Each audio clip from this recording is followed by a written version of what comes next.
नमस्कार विद्यार्थी मित्रों, सुप्रभातम। उपनिषदનો પરિચય આપણે આજે જોવાનો છે। હવે આગળ તમે પદ્ય 3નું જે અનુવાદ સ્વાધ્યાય સમજી ગયા। હવે ફરીથી પાછા સંસ્કૃત સાહિત્યનો પરિચય, જેમાં વૈદિક સાહિત્યનો પરિચય। વૈદિક સાહિત્યમાં આપેલા 4 વેદ એટલે સંહિતાઓ, એ 4 વેદો વિશેની આપણે માહિતી પ્રાપ્ત કરેલી, ટૂંકમાં એનો પરિચય પ્રાપ્ત કરેલો, અભ્યાસ કરેલો। હવે એક વૈદિક સાહિત્યમાં વેદાંત એટલે કે જે વેદનો અંત, એને જાણવાથી સંપૂર્ણ આપણે વેદોને જાણી શકીએ છીએ। તો વૈદિક સાહિત્યમાં સૌપ્રથમ જે મેં તમને માહિતી આપેલી એમાં સંહિતાઓ એટલે કે જે મંત્રનો સંગ્રહ છે તે, બ્રાહ્મણ ગ્રંથો, આરણ્યક ગ્રંથો અને છેલ્લે ઉપનિષદ। ઉપનિષદ એટલે શું અને એ ઉપનિષદો જે નાના નાના ગ્રંથોથી જે ઉપદેશો આપવામાં આવેલા છે, એ ઉપનિષદને સમજવાથી સંપૂર્ણ આપણે વેદને સમજી ગયા છીએ। એનો અંત જ ત્યાં આવી જાય। વેદનો અંત ક્યાં આવે? તો ઉપનિષદોમાં। એટલા માટે તો ત્યાં ઉપનિષદ આમ તો છેલ્લું સાહિત્ય, વૈદિક સાહિત્યમાં છેલ્લો ગ્રંથ છે, એટલે એને વેદાંત તરીકે પણ ઓળખવામાં આવે છે કે વેદનો અંત। હવે વેદનું સંપૂર્ણ આપણે જ્ઞાન પ્રાપ્ત થઈ જાય છે। તો ઉપનિષદોની જે રચના થઈ અને એ ઉપનિષદનો મૂળ અર્થ શું થાય છે, જે પ્રમાણે વેદનો અર્થ સમજી ગયા, પછી 4 વેદના મૂળ ધાતુ પરથી એનો અર્થ સમજી ગયા। હવે એ જ રીતે ઉપનિષદનો અર્થ શું થાય છે એ સમજવાનું છે। હકીકતમાં એવું છે કે ઉપનિષદ દ્વારા જ આપણે બ્રહ્મનું જ્ઞાન પ્રાપ્ત કરી શકીએ છીએ। એક બ્રહ્મ એવો શબ્દ એમાં આપેલો છે, બ્રહ્મ એટલે કે આખું આ જે જગત છે, એક બ્રહ્મ, એક સત્ય છે, એટલે એના ઉપરથી આપણે સમજી શકીએ છીએ। તો ઉપનિષદનો એક અર્થ પહેલાં જોઈ લઈએ, મૂળ એની ધાતુ, એનો અર્થ શું થાય છે, અને પછી આગળ આપણે એનો પરિચય પ્રાપ્ત કરીએ। તો ઉપનિષદ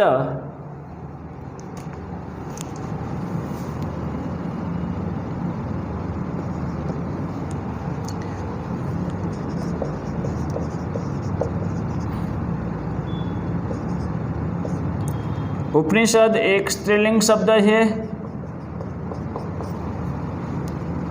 હવે એ શબ્દ ઉપનિષદ ધાતુમાંથી બનેલો છે।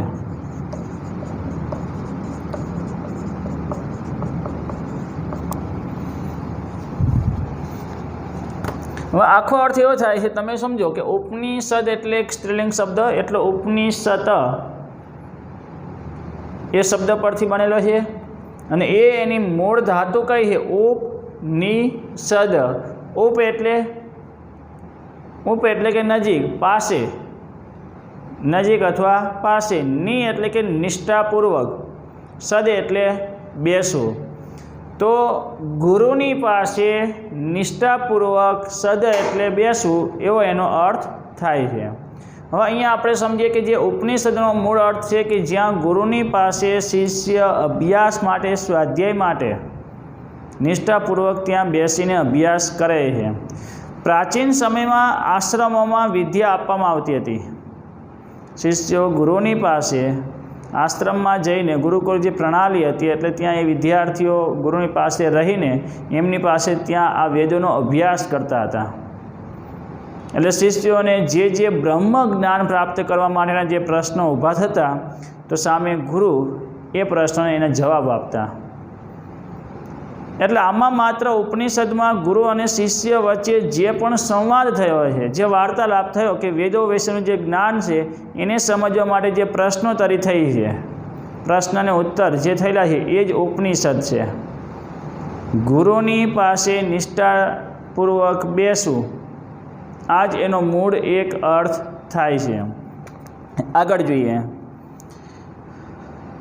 તો હવે આગળ જે કહે કે જે ગુરુની પાસે નિષ્ઠાપૂર્વક બેસીને પ્રાપ્ત કરવામાં આવતું પરમ તત્વનું જ્ઞાન એટલે કે ઉપનિષદ વૈદિક સાહિત્યમાં સૌથી છેલ્લે આવતું હોવાને કારણે, છેલ્લે અંતે હોતું વૈદિક સાહિત્યમાં છેલ્લે, મેં હમણાં સમજાવ્યા પ્રમાણે છેલ્લે હોવાને કારણે આ ઉપનિષદ સાહિત્યને વેદાંત તરીકે પણ ઓળખવામાં આવે છે.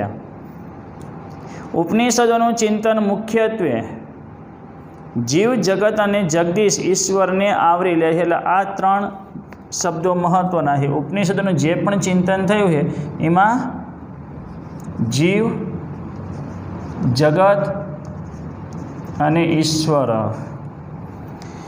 તેમાં પણ મહત્ત્વનું ચિંતન ઈશ્વર કે બ્રહ્મ વિશેનું છે. એટલે ટૂંકમાં મહત્ત્વનું જે આખું છે ઈશ્વર એક જ છે, સત્ય એક જ છે, બાકી બધું ખોટું છે. સત્ય એક જ છે, ઈશ્વર એક જ છે. એ બાબત જે સમજવી હોય તો એમાં ઉપનિષદ બાબત સમજાઈ છે. ઉપનિષદોમાં ગુરુની પાસે શિષ્યોએ જે પણ સંવાદ કરેલો છે અને એનાથી અનેક ઉપનિષદોની જે રચના થઈ છે. મૂળ તો વેદ વિશેનું જ્ઞાન છે. વેદના જ જે મંત્રો છે એ જ અહીંયા શિષ્યોએ ગુરુની પાસે જે ચર્ચા કરી છે તો અનેક ઉપદેશાત્મક રીતે એ સંવાદોને મૂકવામાં આવેલા છે. જેના વિશેનો જે સંવાદ થયો, જે પરમાત્મા, આત્મા પરમાત્મા વિશે, એટલે કે જીવ જગત અને ઈશ્વર, આપણો આત્મા, પરમાત્મા, પરમ તત્વનું જ્ઞાન, સાચું જ્ઞાન કોને કહેવાય, આપણે ભગવાનની પાસે ધન સંપત્તિ માટેની જે પ્રાર્થના કરીએ છીએ પણ ધન સંપત્તિની કોઈ જરૂર નથી. એમ મનુષ્ય ધીમે ધીમે એમાં લોભી થતો જાય છે. પણ સાચું જ્ઞાન કે પરમ તત્વનું જ્ઞાન જો પામી જાય પછી એને કંઈ બાકી રહેતું નથી. અને હકીકત એ દર્શાવી છે કે જ્યારે માણસ પરમ તત્વના જ્ઞાનને પ્રાપ્ત કરી લે છે, એટલે કે બ્રહ્મના જ્ઞાનને પ્રાપ્ત કરી લે છે, પછી એને કંઈ જ બાકી રહેતું નથી, પછી એને મોક્ષ મળે છે. તો પરમ તત્વનું જ્ઞાન એટલે શું? તો ઉપનિષદમાં એક સામાન્ય અર્થ અમને ખાલી માત્ર સમજાવું કે જે માત્ર એટલું સમજવાનું કે આ જગત પર રહેલા દરેક પ્રાણી માત્ર જે પણ કાર્ય કરે છે એકમાત્ર સત્યથી થાય છે. સત્ય જ વિજય બને છે, કોઈનાથી કંઈ થતું નથી. ઉપનિષદનો એક નાનકડો એવો પ્રસંગ યાદ આવે છે એટલે તમને કહું. ઉપનિષદોમાં જે વાત કરેલી છે કે આપણે દેવ અને દાનવનું પહેલાં યુદ્ધ થતું. દેવ અને દાનવો અંદર જે યુદ્ધ કરતા, દેવોનો વિજય થતો, દાનવ હારે. દાનવ એટલે કે જે રાક્ષસો છે કે જે પરમ તત્વ જ્ઞાનને પ્રાપ્ત કરી શકતા નથી. ઈશ્વર શું એ જ એમને ખ્યાલ આવતો નથી. હવે આ રાક્ષસોની સામે જ્યારે દેવોનું એકવાર યુદ્ધ થયું અને દેવોનો વિજય થયો, એટલે દેવોનો વિજય થયો એટલે બધા ત્યાં આમ અભિમાનથી ફૂલાઈ ગયા. જોઈને મારા કારણે વિજય થયો, મારા કારણે. એમ દેવો ત્યાં એ ઇન્દ્ર, વાયુ, અગ્નિ, આ બધા દેવો ત્યાં બેઠેલા હતા જે મુખ્ય દેવો છે. અને મિથ્યા, ખોટું અભિમાન, આપણે વિજય પ્રાપ્ત કર્યો છે, આવા ખોટા અભિમાનથી. એટલે બ્રહ્મને એમ થયું કે જો આવું અભિમાન રહેશે તો માણસ પોતાની જાતને જો આ રીતે ત્યાં એ અભિમાનથી ફૂલાતો રહેશે, એટલે એ પહેલેથી મારે દેવોને એક બોધ આપવો જોઈએ, મારે એમને પાછા વાળવા જોઈએ આવા અભિમાનથી. એવા બોધ આપવા માટે એમણે યક્ષનું સ્વરૂપ ધારણ કર્યું. યક્ષ, ગાંધર્વ, કિન્નર, અર્ધદિવ્ય જાતિ ગણાય એવું ત્યાં બ્રહ્મએ, સત્યએ, બ્રહ્મ ઈશ્વરે એક યક્ષનું રૂપ ધારણ કર્યું. અને અદૃશ્ય સ્વરૂપે ત્યાં યક્ષ ત્યાં આવે છે અને એમને જોઈને કોઈ પણ દેવ ઓળખી શકતા નથી, પણ એક પછી એક એમની પાસે જવાનું ત્યાં વિચારે છે કે આ કોણ છે, આપણે ઓળખીએ. એટલે પહેલાં અગ્નિદેવ જાય છે. અગ્નિ ત્યાં એ યક્ષને સાચાઈના રૂપને ઓળખી શકતો નથી, કેમ કે ખોટું એના અભિમાન, સત્યને ઓળખી શકતો નથી. એને તો એમ હતું કે હું જ અગ્નિદેવ કે જ્યાં હું અગ્નિથી, એટલે કે આગ લગાડી શકું છું અને બધું બાળી શકું છું. એટલે યક્ષે પ્રશ્ન કર્યો, તું કોણ છે? તો કે હું અગ્નિ, હું જ ત્યાં એ આ જગતમાં રહેલા તણખલા કે જે પણ હોય જગતને હું બાળી શકું છું, હું બાળી શકું, હું પણ આવ્યું, હું બાળી શકું છું. એટલે જે બ્રહ્મ સત્ય જે રહેલો જે યક્ષ છે, એટલે એમ કહ્યું કે તું બાળી શકતો હોય આ જગતને તો એક કામ કર, આ એક તણખલાને, ઘાસનું એક તણખલું મૂકે છે, તું એને બાળી બતાવ. અગ્નિ ખૂબ જ પ્રયત્ન કરે છે પણ એમાં એને સફળતા મળતી નથી, એટલે આમ ઠંડો પડી ગયો કે આપણાથી કંઈ થતું નથી, આ સત્ય એટલે હું હવે આમને ઓળખી શકતો નથી, એટલે પાછો આવે છે. વાયુદેવ ઇન્દ્રદેવ પૂછે છે ત્યાં કહે છે હું એમને ઓળખી શકતો નથી. એનું અભિમાન શાંત થઈ ગયું, હું જે કરી શકું છું એટલે હવે એનામાં સફળતા નથી એટલે શાંત થઈ ગયો. પછી વાયુ કહે છે હું ઓળખીને બતાવું. વાયુદેવ જાય છે એટલે વાયુ પણ એ જ પ્રમાણે ત્યાં બ્રહ્મ સત્ય એને પ્રશ્ન કરે છે તો શું કરી શકે છે? અરે કે હું તો આખો ત્યાં જે છે આખા જગતમાં બધું ત્યાં ઉડાડી શકું છું. તો કે એક આ તણખલાને ઉડાડી બતાવો. એટલે એ ખૂબ પ્રયત્ન કરે છે, ઉડાડી શકતો નથી અને ત્યાંથી એ પાછો જાય છે. પછી ઇન્દ્રને એમ થયું કે હકીકતમાં બ્રહ્મ સત્ય છે, એ એને ઓળખી જાય છે. ત્યાંથી હજુ ઇન્દ્ર જાય પહેલાં તો યક્ષ ત્યાંથી અદૃશ્ય થઈ જાય છે, ત્યાં કોઈ જ હોતું નથી. પછી ઇન્દ્રને ભાન પડે છે, અગ્નિ વાયુદેવ આ બધાને એમ થાય છે આપણે કંઈ જ કરી શકતા નથી, જે છે સત્યથી થાય. સત્ય જ સૂર્યપ્રકાશે છે, સત્યથી સૂર્યપ્રકાશ છે, સત્યથી જ અગ્નિ લાગે છે, સત્યથી જ વાયુ ત્યાં આખા જગતમાં જે પણ ઉડાડવું હોય એ ઉડાડી શકે છે. આખું વાયુ જે ફેલાયેલો છે એ સત્યથી ફેલાયેલો છે. એટલે માત્ર બ્રહ્મ એક છે, કોઈ નથી, કંઈ થતું નથી. તો હવે અહીંયા વાત કરીએ આપણે કે જીવ જગત પર જ્યારે આપણે આવીએ છીએ મનુષ્ય અવતાર ધારણ કરીને, તો ઉપનિષદને આધારિત આપણે એક ભગવદ્ ગીતા પણ સમજીએ તો એમાંય કર્મની વાત કરેલી છે. એટલે ભક્તિ, જ્ઞાન અને કર્મ આ જ બાબત સમજવું. સાચું જ્ઞાન પ્રાપ્ત કરવું, સાચી ભક્તિ અને આપણું કર્મ શું છે. આપણે માત્ર કર્મ કરવાનું છે, આપણે કંઈ જ કરી શકતા નથી. આપણે મનુષ્ય અવતાર ધારણ કર્યો છે તો આપણે આપણું કર્મ ચૂકવાનું નથી, ફળ આપણને આપોઆપ મળે છે. આ બધું આપણે જાણીએ છીએ. ભગવદ્ ગીતામાં પણ કર્મ વિશેની બહુ જ ઘણી ત્યાં એ માહિતી આપેલી છે. એટલે કર્મ આપણે જે કરવાનું છે એનું પરિણામ આપોઆપ આપણને સત્યથી મળે છે.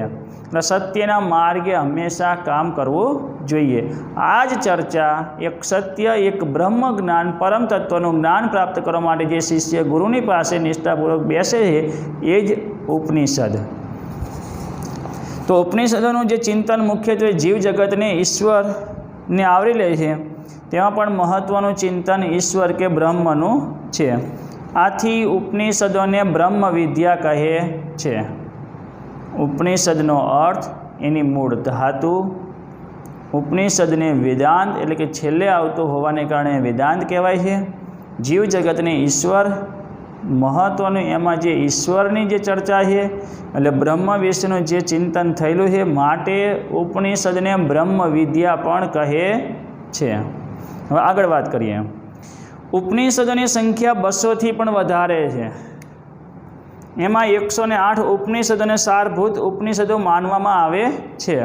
આ ખાસ યાદ રાખજો, ઉપનિષદોની સંખ્યા 200 કરતાં પણ વધારે છે, જેમાં સારભૂત તરીકે 108 માનવામાં આવે છે.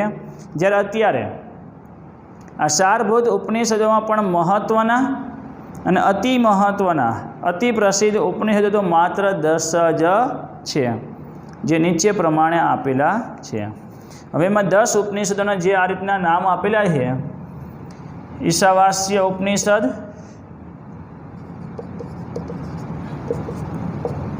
કેન ઉપનિષદ, કઠો ઉપનિષદ, પ્રશ્ન ઉપનિષદ, મુંડક, માંડુક્ય, તૈત્તરીય,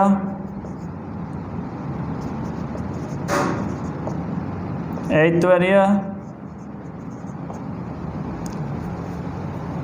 છાંદોગ્ય અને બૃહદારણ્યક.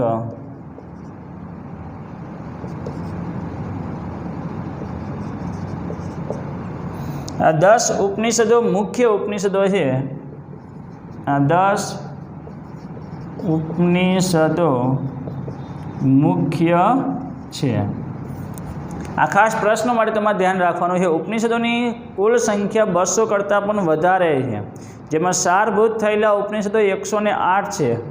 જે પ્રસિદ્ધ કે અતિ પ્રસિદ્ધ મહત્ત્વના જે ઉપનિષદો છે એ માત્ર મુખ્ય 10 ઉપનિષદો છે, જેના નામ એક શ્લોક પરથી આપણને જાણવા મળે છે. ઈશ કેન કઠ પ્રશ્ન મુંડ માંડુક્ય તિતિરી એતર્યમ ચ છાંદોગ્યમ બૃહદારણ્યકમ 10. ઈશ એટલે ઈશાવાસ્ય ઉપનિષદ, કેનો ઉપનિષદ, કઠો ઉપનિષદ, પ્રશ્નો ઉપનિષદ, મુંડો ઉપનિષદ, માંડુક્ય ઉપનિષદ, તૈત્તરીય ઉપનિષદ, એતર્ય ઉપનિષદ, છાંદોગ્ય ઉપનિષદ અને બૃહદારણ્યક ઉપનિષદ આ મુખ્ય 10 ઉપનિષદો છે. હવે આગળ આ મુખ્ય ઉપનિષદોમાં બીજા એક શ્વેતાશ્વતર ઉપનિષદનો પણ કેટલાક વિદ્વાનો સમાવેશ કરે છે. એટલે ઘણી વખત આપણને અતિ પ્રસિદ્ધ 10ની જગ્યાએ 11 ઉપનિષદો છે એવું પણ જાણવા મળે છે. એટલે ઉપનિષદોની સંખ્યા 11 છે. આદિ શંકરાચાર્ય સહિત અનેક આચાર્યોએ તેમના ઉપર સુંદર ભાષ્ય લખ્યા છે. આદિ શંકરાચાર્ય કે જેમને એક હિન્દુ ધર્મ કોને કહેવાય એની સાચી સમજ આપેલી છે, એમને ઉપનિષદો પર એમને ભાષ્ય પણ લખેલા છે. આદિ શંકરાચાર્ય જે આના ઉપરથી જેમને જે વાત કરેલી છે કે બ્રહ્મ સત્ય છે, આદિ શંકરાચાર્ય ઘણા સ્ત્રોતો ત્યાં રચેલા છે. ધોરણ 10માં તમે આદિ શંકરાચાર્યની ભવાની અષ્ટકયમમાંથી જે 10 શ્લોક 6 શ્લોકો 5 શ્લોકો વિશે તમે જે અભ્યાસ કરેલો છે એમાં 8 સ્તુતિ માટેના જે શ્લોકો છે જેમાં વાત કરેલી છે કે આ જગતમાં આ સંસારમાં કોઈ જ કોઈનો નથી, કોઈ પણ પ્રકારનો લોભ કે મોહ ન રાખવો જોઈએ. હર હંમેશા આપણું કર્મ જ આપણે કરવાનું હોય છે. માત્ર રક્ષા કરનાર તો ભવાની માતા તો એક જ છે. એટલે કહેવાનો અર્થ છે કે માત્ર તું અમારું રક્ષણ કરે છે, સત્ય છે, આપણે સત્યના માર્ગે આપણે આપણું કર્મ કરવાનું છે. હવે એ આદિ શંકરાચાર્યએ હિન્દુ ધર્મનો ફેલાવ કરવા માટે જે ધર્મ ગ્રંથો ફરીથી ત્યાં હિન્દુ ધર્મને જાગૃત કર્યા, દરેકને ત્યાં એક જ વાત બહુ સરસ એમને સમજાઈ છે. બ્રહ્મ સત્ય જગત મિથ્યા. બ્રહ્મ સત્ય છે, આ બ્રહ્મ આ જગત એક સત્ય છે. જગત મિથ્યા એટલે એના ઉપર જે રહેલા જે આપણે માનીએ કે હું કરી શકું ને તું કરી શકે છે અને અમે કરી શકીએ, આ બધું ખોટું છે. એટલે બ્રહ્મ આ આખું બ્રહ્માંડ જે છે, જે બ્રહ્મની વ્યાખ્યા આપી કે બ્રહ્મ સત્ય છે, જગત આખું ખોટું છે. એમને એક બહુ સરસ ત્યાં એમને અદ્વૈતવાદ અને દ્વૈતવાદની એક સરસ ત્યાં વ્યાખ્યા સમજાવી છે. દ્વૈતવાદ કોને કહેવાય ને અદ્વૈતવાદ કોને કહેવાય? આદિ શંકરાચાર્ય આ ઉપનિષદ પર જે લખેલા ભાષ્ય પરથી એમને એવું કહ્યું છે અદ્વૈતવાદને માનવો જોઈએ, દ્વૈતવાદને નહીં. દ્વૈતવાદ એટલે બેપણું, અદ્વૈતવાદ એટલે એકપણું. અદ્વૈતવાદ એટલે બ્રહ્મ એક જ સત્ય છે, બાકી કંઈ જ નથી.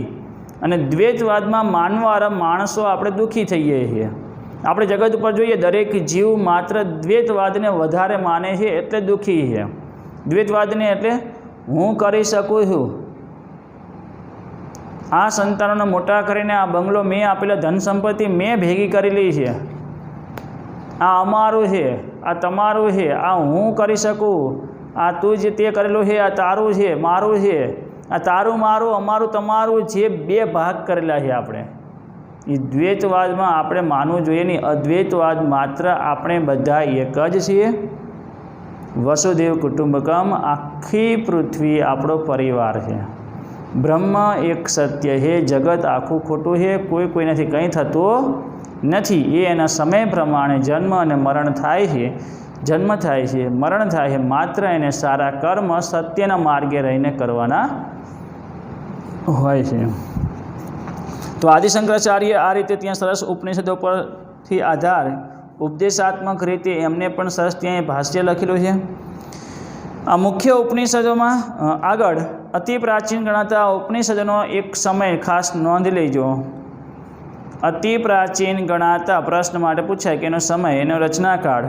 તો અતિ પ્રાચીન ગણાતા આ ઉપનિષદનો રચનાકાળ ઈસવીસન પૂર્વે 1500થી શરૂ કરીને ભગવાન બુદ્ધના જન્મ પહેલાંનો સમય, એટલે કે ઈસવીસન પૂર્વે 700 સુધીનો માનવામાં આવે છે.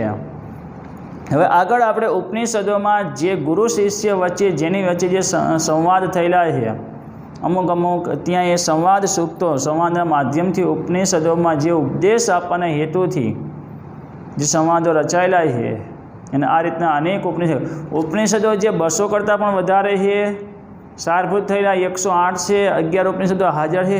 ઉપનિષદો કોઈ વિશાળ ગ્રંથ નથી, બધા અલગ અલગ જે રીતે કેન કઠ પ્રશ્ન, તો માત્ર નાના નાના ગ્રંથમાં એવા સરસ સંવાદ રૂપે અતિ મનોહર એવા ઉપદેશો એમાં શોભે છે. નાના નાના પ્રસંગોથી એમાં સરસ ત્યાં એના ઉપદેશો આપવામાં આવ્યા છે કે જે આ માણસ માત્ર છે મારું તારું કરે છે એ સાચા બ્રહ્મને પરમ તત્વના જ્ઞાનને સમજી શકે. એટલે આપણે વેદો વાંચવાની કોઈ જરૂર નથી, માત્ર ખાલી ઉપનિષદોથી આપણે સંપૂર્ણ જ્ઞાન પ્રાપ્ત કરી શકીએ છીએ. આગળ યમ નચિકેતા, યાજ્ઞવલ્કે, મૈત્રેય, ઉદાલક, આરોણી, આખું નામ છે એનું, ઉદાલક, આરોણી, શ્વેતકેતુ વગેરેના સંવાદના માધ્યમથી ઉપનિષદો ગહનતમ સત્યોને સરળતમ રીતે રજૂ કરે છે. ઉપનિષદના વિષયોમાં પરમાત્મા, જીવાત્મા, જગતનું સ્વરૂપ, મોક્ષની સ્થિતિ અને તેની પ્રાપ્તિના સાધનો, સૃષ્ટિની ઉત્પત્તિ વગેરેનો સમાવેશ થાય છે. પરમાત્મા, ભગવદ્ ગીતામાં પણ ત્યાં આત્મા વિશે કહ્યું છે, આત્મા જન્મ લેતો પણ નથી કે મરતો પણ નથી. શરીર હણાઈ જાય છે ત્યારે હણાતો પણ નથી. આ શરીર માત્ર જ્યારે એનો જન્મ થાય છે પંચમહાભૂતોમાંથી, એમાં એનો નાશ થઈ જાય છે. આત્મા તો હર હંમેશા એમનામ જ રહે છે. પરમાત્મા રૂપી જ્યારે આત્મા આપણામાં પ્રવેશ થાય છે, એટલે એ જ પરમાત્મા આપણે અંદર આવે એટલે આપણે દરેક કાર્ય કરી શકીએ છીએ. એ આત્મા આપણાથી છૂટો પડે છે એટલે શરીરનો નાશ થાય છે. આ હકીકત આપણે જાણવા જેવી છે કે બધું ભેગું કરે છે, સંપત્તિ ભેગી કરવી એ જરૂર નથી. સાચું જ્ઞાન પ્રાપ્ત કરવાની જરૂર છે, અને જ્ઞાન પ્રાપ્ત કરવાથી બધું આપોઆપ આપણને મળે છે. પણ સમય આવે ત્યારે એ પણ આપણા હાથમાં રહેતું નથી. આદિ શંકરાચાર્ય તો એવો સરસ ત્યાં એક શ્લોક આગળ આપણે આવશે ત્યાં સમજાયો છે કે માણસ માત્ર જ્યારે કમાય છે ત્યારે ઘરના દરેક સભ્ય એને માન આપે છે, પણ જ્યારે એનું કમાવાનું બંધ થઈ જાય છે, આખા ઘરમાં માન કોને હોય? જે કમાય તેને. પણ જ્યારે કમાવાનું બંધ થઈ જાય છે ત્યારે એને કોઈ ખબર અંતર પણ પૂછતો નથી. એ માણસ જ્યાં સુધી ઘરમાં સરસ ધન સંપત્તિ લાવતો હતો ત્યાં સુધી એનું માન હતું, એને એ કમાવાનું બંધ થઈ ગયું કેમ કે શરીર હણાઈ ગયું. હવે છેલ્લે ત્યાં એ શરીર આખું ઘસાઈ જાય છે, પછી કંઈ જ કરી શકતો નથી, ત્યારે ઘરના કોઈ સભ્ય એને માન પણ આપતા નથી. એટલે આ મોહ માયાથી, સાચા એવા સંસારથી આપણે સાચા સંસારને પ્રાપ્ત કરવો જોઈએ. મોહ માયારૂપી જે સંસાર છે એને છોડી દેવો જોઈએ. ઉપનિષદોનો કેન્દ્રવતી સિદ્ધાંત શું આપેલો છે? એકેન વિજ્ઞાતેન સર્વમ ઇદમ વિજ્ઞાતમ ભવતી. એક બ્રહ્મને જાણી લેવાથી આ બધું જ જાણી શકાય છે. એક બ્રહ્મને, ખાલી એક સત્યને જ્યારે માણસ એને ઓળખી જાય છે, પરમ તત્વનું જ્ઞાન એનામાં થઈ જાય છે, પછી એને કંઈ જ જાણવાનું રહેતું નથી. વિષયના તત્વચિંતનમાં ઉપનિષદો સર્વશ્રેષ્ઠ છે. આખા વિશ્વને શાંતિના માર્ગે દોરી જનારું આ સાહિત્ય છે. વિશ્વની તમામ સમસ્યાઓના વાસ્તવિક સમાધાન ઉપનિષદે આપેલા તત્વજ્ઞાનમાં રહેલા છે. હકીકતમાં આપણા જીવનમાં ઘણા બધા એવા ત્યાં ઘણી સમસ્યાઓ ઊભી થતી હોય છે, પણ એક શાંતિના માર્ગે શાંતિથી જીવન જીવવા માટે સંસારમાં અનેક આપણે મોહોથી ડૂબેલા હોય છે ત્યારે દુઃખી થઈએ છીએ, તો આ દરેક સમસ્યાઓના ઉકેલ માટે ઉપનિષદ અતિ મહત્ત્વના છે. હવે એક પ્રસંગ કઠો ઉપનિષદમાં જે આપેલો છે એ તમને સમજાવું, જે આપણે આગળ પણ વાત થઈ. યમ નચિકેતા, યાજ્ઞવલ્કે, મૈત્રેય, આ બધાના સંવાદો મહત્ત્વના છે. એમાં યમ નચિકેતાનો એક પ્રસંગ છે, એ એમાં એક સમજવા જેવો છે, તો એ તમને કહું.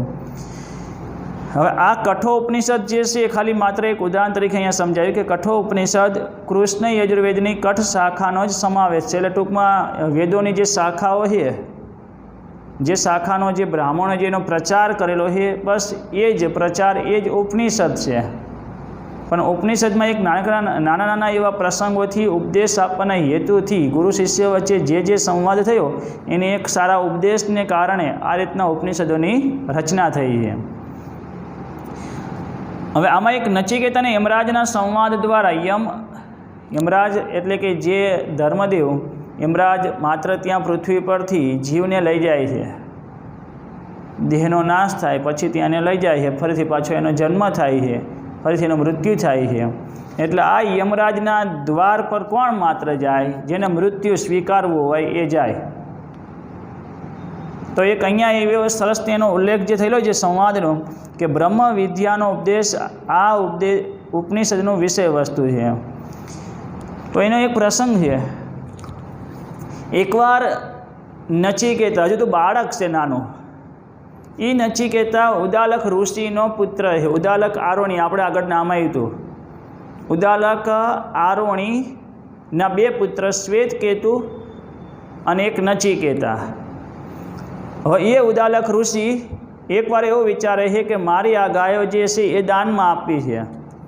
ત્યારે ઘણા બધા બ્રાહ્મણોને ત્યાં બોલાયેલા હોય છે અને બ્રાહ્મણોને ગાયો આપે છે. નચિકેતા બેઠો, આ તો નચિકેતા જો બાળક હોય છે એટલે બેઠો બેઠો ત્યાં જોવે છે કે પિતા ઉદાલક ઋષિ, એ ઉદાલક ઋષિ જ્યારે ગાયોનું દાન કરે છે અને નચિકેતાને આ વાત ગમતી નથી. કેમ કે પિતા ઉદાલક જે બ્રાહ્મણોને દાન કરતા હતા એમાં બ્રાહ્મણ પણ કોઈ રાજી ન હતા. તો એની પાછળનું કારણ એ હતું કે ઉદાલક ઋષિ જે ગાયોનું દાન કરતા હતા એ ગાયો કેવી હતી? દૂધ ના આપતી હોય તેવી, દુબળી થઈ ગયેલી, બીમાર હોય તેવી, એટલે ન જોતાની ગાયો, ટૂંકમાં પોતાને જે મનથી એ ગમતી નથી એવી ગાયોનું એ દાન કરતા હતા. એટલે બાળકથી આ રહેવાનું નહીં. નાનો એવો બાળક કે જે બ્રહ્મ જ્ઞાન પ્રાપ્ત કરવાની જે એની ઈચ્છા હતી, હવે એ નચિકેતા એક બાળકને આટલી ખબર પડે છે કે દાન જે કરવું હોય ને તો એ દાન કેવું કરાય. એટલે નચિકેતા એના પિતા ઉદાલક ઋષિને ત્યાં કહે, પિતા તમે ખોટું કરો છો. આ દાન કરવું જ હોય તો દાન કયું કરાય? કે જે પોતાને ગમે ને એ જે આપો ને એને દાન કહેવાય. મનથી આપણને જે વસ્તુ ગમે છે ને આપણે આપીએ છીએ ને ત્યારે એને દાન કહેવાય. ઘરમાં વધારાની પડેલી વસ્તુ હોય ને તમે એને આપી દો તો એ દાન ના કહેજો અમે દાન કર્યું. અનાજ હોય, અનાજ સારું અનાજ આપણે ઘરમાં રાખી લઈએ અને પછી જે અમુક ખરાબ અનાજ હોય એ આપણે બીજા કોઈને આપીએ છીએ કે અમે દાન કર્યું અનાજનું, એ દાન ના કહેવાય. આપણા મનથી આપણને જે વહાલું છે ને એ જે આપણે આપીએ છીએ એને ઉત્તમ પ્રકારનું દાન કહેવાય. આવું નચિકેતા બાળક પિતાને આવું કહે છે. હવે તમે વિચાર કરો, કદાચ કોઈ બાળક આપણે આપણા પિતાને જ્યારે વાત કરીએ સાચી વાત તો એ સહન ન કરી શકે. હું તારો પિતા છું, તું મને સલાહ આપે છે. એમ અહીંયા ઉદાલક ઋષિ ક્રોધિત થયા નચિકેતા પર. નચિકેતાને કહ્યું, સૌથી વધારે વહાલો તો તું છે મારા માટે, જ્યાં મેં તને યમને આપી દીધો. નચિકેતા ત્યાં કહ્યું, મને દાનમાં આપી દીધો યમને, તો પછી મારે જવું જ જોઈએ ને. એટલે એક અહીંયા પ્રસંગ એવો છે કે યમરાજની પાસે, એના દ્વાર પાસે યમનગરીમાં નચિકેતા ત્યાં પહોંચી જાય છે. એટલે મૃત્યુના મુખમાં ગયો એમ કહેવાય. બસ પિતાએ મને દાનમાં આપી દીધો, પછી મારે તો અટકાવવાનો જ ના હોય, વિચાર જ ના કરવાનો હોય. નચિકેતા ત્યાં જાય છે, દ્વાર પર એને અટકાવે છે. કેમ તું અહીંયા? એ પણ આશ્ચર્ય અનુભવે છે, અહીંયા મૃત્યુના દ્વાર પર આ કેમ આવ્યો નાનો બાળક? એટલે નચિકેતાને પૂછવામાં બસ કે યમરાજને મળવાનો છે, મને દાનમાં આપેલો છે. દ્વારપાળો ત્યાં આશ્ચર્ય અનુભવે છે, કહે યમરાજ અત્યારે છે નહીં, 3 દિવસ પછી આવશે. બાળક કે ભલે 3 દિવસ કે ગમે ત્યારે યમરાજ અને મારે મળવાનું છે, મારે એમની પાસે રહેવાનું છે, મને દાનમાં આપેલો છે. એટલે યમરાજા કદાચ ધરતી પર આવેલા હશે કોઈને લેવા માટે, બીજું એમને કંઈ કામ હોય નહીં, ધરતી ઉપરનો ભાર હલકો કરવા માટે આવે અને લઈ જાય. એટલે એ નચિકેતા ત્યાં બેઠા હતા. એક બાળક છે છતાં એને ખાવાનું મૂકી દીધું, પાણી પીવાનું મૂકી, તરસ્યો ભૂખ્યો 3 દિવસ સુધી રાહ જોઈ. યમરાજા ત્યાં આવીને દ્વારપાળાને પૂછે છે. એટલે દ્વારપાળ આખી ઘટના કહી અને એ ભૂખ્યા તરસ્યા બાળકને અંદર લઈ જાય છે અને કહે તું કેમ અહીંયા આવ્યો છે? અને દુઃખી થાય કે 3 દિવસથી આ બાળક, નાનું બાળક જે ભૂખ્યું તરસ્યું મને મળવાને કારણે રહ્યો છે. નચિકેતા પાસેથી આખી હકીકત જાણે છે અને નચિકેતાએ કહ્યું કે મારા પિતાએ મને દાનમાં આપી દીધો છે, હું તમારી પાસે આવી ગયો. યમરાજા પ્રસન્ન થયા. તું માંગ વરદાન, તું કહે એ વરદાન આપું. કે મારે શું કામ માગવું છે? હું તો તમારા દ્વાર પર આવી ગયો, પિતાએ મને દાનમાં આપેલો છે. યમરાજ એને સમજાવે છે, અંતે ત્યાં તૈયાર થયો નચિકેતા બાળક કે સારું હાલો હું વરદાન માગું. તો પહેલું વરદાન, એક તો પિતા ક્રોધિત છે, ઘર છોડીને આવી ગયો છું, હવે હું પાછો જાઉં એટલે મારો સ્વીકાર કરે અને એમને જે મોહ છે એ મુક્ત થાય. બીજું, સાક્ષાત અગ્નિદેવને હું પામી શકું. અને ત્રીજું, પરમ તત્વનું જ્ઞાન બ્રહ્મને હું બ્રહ્મ વિદ્યા પ્રાપ્ત કરી શકું. નચિકેતાને ત્યાં યમરાજ સમજાવે છે, યમરાજ કહે છે એવું તો બ્રહ્મ વિદ્યા એટલે કે એને તો એક અમૃત પ્રાપ્ત થઈ ગયું ગણાય, અમૃત જ્ઞાન. એ ક્યારે મૃત્યુ જ ના પામે, હું તને એ કઈ રીતે આપી શકું. બસ ત્રીજું વરદાન મને આપવા તમે તૈયાર હોય તો ભલે. એમ અંતે ત્યાં એ યમરાજાએ કહ્યું કે સારું હું તને બ્રહ્મ જ્ઞાન આપું છું, અને એ બ્રહ્મ જ્ઞાન હવે વિચાર કરો, કદાચ કોઈ બીજો હોય તો કે મને આટલું બધું ધન આપી દો, બસ બંગલાને ગાડી આપી દો એટલે મારે પૂરું. પણ નચિકેતાએ બ્રહ્મ જ્ઞાન પ્રાપ્ત કર્યું, અને એ બાળપણમાં એને જે બ્રહ્મ જ્ઞાન પ્રાપ્ત કર્યું એના પછી તો એને કંઈ જોવાનું રહેતું જ નથી. એ મહાન નચિકેતા એ મહાન થયો. તો મહાપુરુષ બનવા માટે દરેક વ્યક્તિ જ્યારે એક સાચું જ્ઞાન પ્રાપ્ત કરે છે તો પછી એને કંઈ જ પ્રાપ્ત કરવાનું રહેતું નથી. તો અહીંયા મહત્ત્વ એ સમજી ગયા કે દાન કરવું તો મનને ગમે, આપણને ગમે, એ જે આપણે આપીએ છીએ એને ઉત્તમ પ્રકારનું દાન કહેવાય. એક નાના એવા બાળકે જ્યારે આ સાચા જ્ઞાનને પ્રાપ્ત કરી લીધું હતું, પછી એનાથી ઉદાલક ઋષિ પોતે આરોણી જે નામ આપેલું છે કે આપદ્ધૌમ્યની આજ્ઞાથી વરસાદના સમયે ખેતરોમાં જ્યારે પાણી બહાર ન નીકળી જાય, પાળ બાંધવાની જે આજ્ઞા આપેલી હતી, ત્યારે ઉદાલક એમ કહેવાય કે ખેતરમાં પાળ તો ના રહી પણ પોતે સૂઈ ગયેલા હતા. આપદ્ધૌમ્યને ચિંતા થઈ કે હજુ મારો શિષ્ય પાછો આવ્યો નથી, એટલે આપદ્ધૌમ્ય પોતે આવીને જુએ છે તો ઉદાલક ખેતરમાં પાણી રહે અને કંઈક અનાજ ઉગી શકે એના માટે જ્યારે આડો સૂતેલો હતો પાણી રોકવા માટે, જોઈને ખુશ થઈ ગયા. અને ત્યારથી આરોણી એક પાણી માટેનો શબ્દ છે, એટલે ત્યાંથી કહ્યું આજથી તું ઉદાલક નહીં, ઉદાલક આરોણી તરીકે પ્રસિદ્ધ છે. અને ત્યારથી ઉદાલક આરોણી કહેવાય. એમના બે પુત્ર શ્વેતકેતુ અને નચિકેતા. યાજ્ઞવલ્ક્ય અને મૈત્રી એમાંય પણ એક ધન સંપત્તિના મોહની જ વાર્તા એમાં રહેલી છે. તો આવા અનેક ઉપનિષદોમાં આપેલા પ્રસંગો અથવા એમાં જે સંવાદ આપેલા છે એ અતિ મનોહર છે કે જેનાથી આપણા જીવનની અનેક સમસ્યાઓ દૂર થાય છે. તો આ રીતે આપણે ઉપનિષદનું મહત્ત્વ સમજી ગયા, પરિચય પ્રાપ્ત કર્યો. તો આ પ્રમાણે અનેક ઉપનિષદોથી અનેક રીતે ત્યાં એ સરળ અને સ્પષ્ટ જે આપણને સમજાય, આપણા જીવનની અનેક સમસ્યાઓ દૂર થાય અને આપણે એક સાચા બ્રહ્મ જ્ઞાનને પ્રાપ્ત કરી શકીએ, એના માટે ઉપનિષદનું જ્ઞાન જરૂરી છે. તો અહીંયા હું ઉપનિષદનું મહત્ત્વ એનો પરિચય કહું. હવે પરીક્ષાની વાત કરીએ. પરીક્ષા માટે તમારો ઉપનિષદ પૂછાય તો પહેલાં એનો અર્થ, મૂળ ધાતુ અને કયા નામથી એ ઓળખાય છે. હવે કેટલા ઉપનિષદો હતા, સારભૂત થયેલા ઉપનિષદો અને અતિ મહત્ત્વના ઉપનિષદો, એમાં જે એક શ્લોક આપેલો એ તૈયાર કરવો, એટલે 10 ઉપનિષદ આપણને યાદ રહી જાય. પછી એમાં ઉપનિષદોનું મહત્ત્વ, એનો સમય અને જે સંવાદ મહત્ત્વના છે એના અમુક જે નામ આપેલા છે એ નામ. પછી પાછળ જે કઠોપનિષદનું જે આપેલું છે કદાચ તમે ન લખો તો એ ચાલે, પણ ઉપનિષદમાં આટલો પરિચય તમારે આપવાનો રહેશે. એ ઉપનિષદનો પરિચય એકવાર તમારે થોડોક એને વાંચી લેવાનો, પાઠ્યપુસ્તકમાં આપેલું એ પ્રમાણે એને વાંચીને તૈયાર કરવાનું રહેશે. અને આમાંથી જ્યારે આપણે એક પરિચય માટે તૈયાર કરશું એટલે પ્રશ્નો જે પૂછાય ગુજરાતીના એ સાહિત્યમાંથી, તો એ પણ આપણે તૈયાર થઈ જાય. બ્રહ્મ વિદ્યા, વેદાંત કોને કહે છે, કેટલા ઉપનિષદો અતિ મહત્ત્વના છે, આ બધા પ્રશ્નો માટે છે. પણ સાહિત્ય તમે પરિચય આખો તૈયાર કરશો એટલે પ્રશ્નોનો જવાબ પણ તમને તૈયાર થઈ જશે. તો ઉપનિષદનો પરિચય હું અહીંયા પૂર્ણ કરું છું. ઉપનિષદ એટલે ગુરુની પાસે નિષ્ઠાપૂર્વક બેસીને પરમ તત્વનું જ્ઞાન પ્રાપ્ત કરવું, એટલે સાચું બ્રહ્મ જ્ઞાન પ્રાપ્ત કરવા માટેનો આ એક વેદનો અંત આપેલો છે કે જે જ્ઞાનનો અંત કહેવાય. કે ઉપનિષદને જાણી લીધું પછી કોઈ જ જ્ઞાન જાણવાનું રહેતું નથી. બ્રહ્મને ઓળખો, બ્રહ્મ એક જ સત્ય છે, જગત આખું ખોટું છે. તો અહીંયા હું ઉપનિષદનો પરિચય અટકાવું છું, પૂર્ણ કરું છું. એકવાર ત્યાં તમે વાંચીને એને તૈયાર કરજો. અસ્તુ.